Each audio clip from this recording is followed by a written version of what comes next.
بسم الله الرحمن الرحيم. عن أبي هريرة رضي الله تعالى عنه عن النبي صلى الله عليه وسلم لا يلدغ المؤمن من جحر واحد مرتين. ادي حدیث ترجمه او تشریح دا چې رسول الله صلی الله علیه وسلم فرمای چې مومن مسلمان د یو سورین دو پیری ټک نه خوري، یعنی یو مومن د یو ځای نه دو پیری دوکه نه خوري. واقعیا دا شی وا چې ابو عزا دا یو شاعر د مصعب ابن عمر رضی الله عنه ورورو نو دی په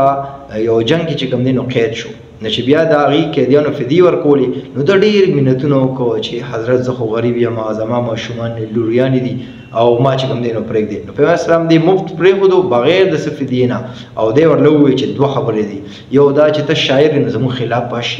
شاعري نه کړې، حج به نه بیانې زمونږه، او دویم دا چې زموږ مقابلې له به چېرته محمد ګوره بیا نه راځي. نو ته ویل ټیک ده، وعده یې وکړه. نو چې لاړو نو ابو سفیان دی بیا ډېر دغه کړو او هغه وعده چې کوم دی نو ماته کړه. نو چې کله جنګ احد شو نو دی بیا په کې چې کوم دی کافران کله وتښتېدو نو دیم پکې روان، نو چې کله مسلمانانو د هغې چې کوم دی تعاقب کولو ورپسې نو دی پکې قید شو. چې دی بیا راوستو د بیا ډېر منتونه وکړه، زما لوډیانې دي داسې هغه دي. پیغمبر اسلام مې ښه لکه تا اوس مونږ پرېږدو نو ته بیا وې برید پتاوې او دا ووایې چې ما د محمد صلی الله علیه وسلم نه دو پیرې ځان را خلاص کو، یعنی علم دوکه ورکړه. دا کو یقوم یا عاصم فضرب عنقه، ای عاصم پاسا او دا سر چې کوم دی تنې نه جدا کا، او صحابي را پاسېدو او دا سر چې کوم دی ته قلم کو. زموږ عزتمند چې کله یو مسلمان هغه چې کوم دی نو صحیح مسلمان وي، الله تعالی یې چې کوم دی تقویت ورکوي، او داسې کافران چې ګستاهي کړي دي پر بیا معافي نشته، دی چې کوم دی نو سر جدا کول پکار دي. نو دی یو پیر چې کوم دی پریم خودو دی باوجود چې کوم دی سم نشو پکار دار چې د اسلام او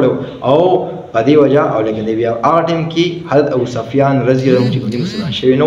په دې وجه هغه چې کوم دی د قوم یو قسم نه سردار نو دغه خبره چې کوم دی کولی. دویمه خبره ده چې دی چې کوم دی په دې ډول ځکه سر کټ کو چې دی چې کوم دی مسلمانېدو نه، او پیغمبر سلام علیه خبره کې چې کوم دی ناشنا خبرې وي او هغه چې کوم دی وحی کېږي، په دې وجه باندې سر چې کوم دی تنین ول سکو جدا کو. مسلمان نه پکار دی چې خپل ایمان باندې کلک اوسېږي، الله هر حال کې دې ثور کوي فتح ورکوي.